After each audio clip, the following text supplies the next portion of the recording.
Hi friends, I'm so glad you're checking this video out today. My name is Sarah and I'm a certified Pilates instructor. And one of the questions I get asked most often by my clients is how can they do their core strengthening exercises without aggravating their lower back? Maybe you've done core strengthening work in the past where you have gotten into your lower back. Or maybe you have an injury or a medical condition like a bulging disc or spinal stenosis. Maybe your body is just a little bit more delicate like mine is. Or maybe you're stiff and you just need to strengthen that core. Trust me, there is a safe and effective way for you to get the core strength that is going to make your back and your body feel so much better. In this video, I'm going to share a few of the tips and techniques that have helped my clients. And then at the end, I'm also going to share a gentle Pilates routine that you can try if you'd like to test out some of the techniques that we've shown today. Tip number 1, exhale when you exert. Exhaling engages a key deep core muscle called the transversus abdominis. And the transversus abdominis is actually your deepest layer of abdominal muscles, and it's a key lower back stabilizer.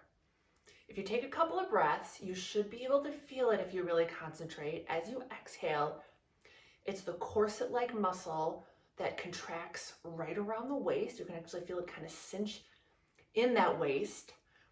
And exhaling to engage this muscle is one of the best ways that you can protect your lower back during exercise. Tip number 2, learn to properly engage your deep core muscles. Now, most of us know that it's important to engage these muscles, but not many of us know how to actually engage these muscles.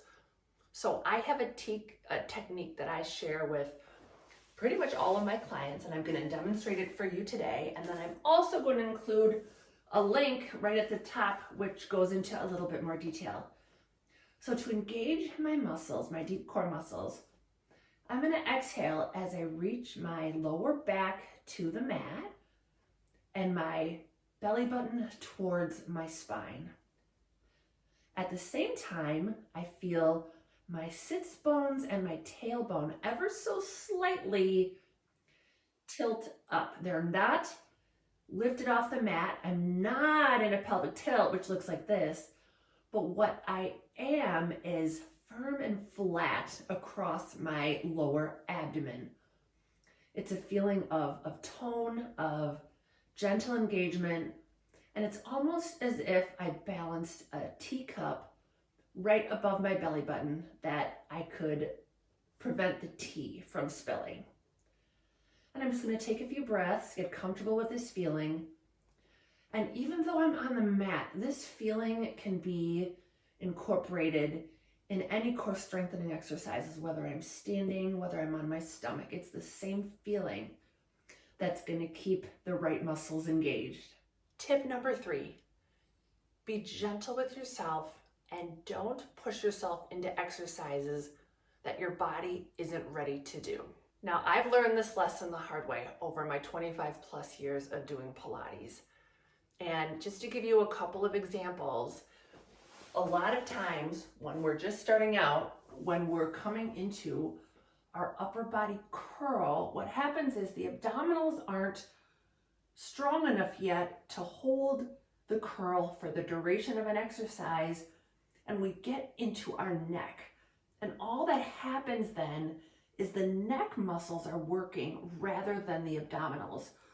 So we're much better off to lower our head when the neck kicks in, is to lower your head onto the mat, continue doing the exercise like the 100 with your head on the mat, and slowly build the endurance in your curl. Another example is in exercises where we're lowering the legs, either bent or straight. This is very common in core strength.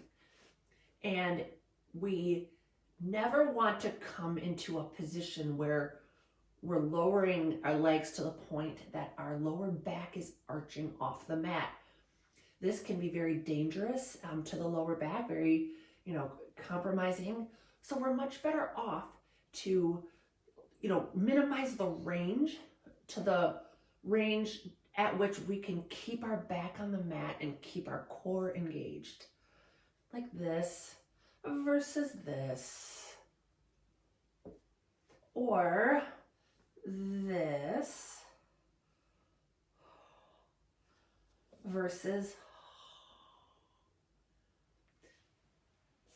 Trust me, if you're gentle with your body and stick to your working level, you will get there and you'll be so much happier with your results. So to summarize, here are my tips. 1, exhale during exertion. 2, learn the techniques to properly engage your core muscles during exercise. And 3, stay at your working level and only advance when your body is truly ready. If you'd like to try a gentle Pilates workout that incorporates a lot of these techniques, I'll include a link. And if you have any feedback, I'd love to hear from you. Please leave it in the comments below. Thanks so much and see you soon.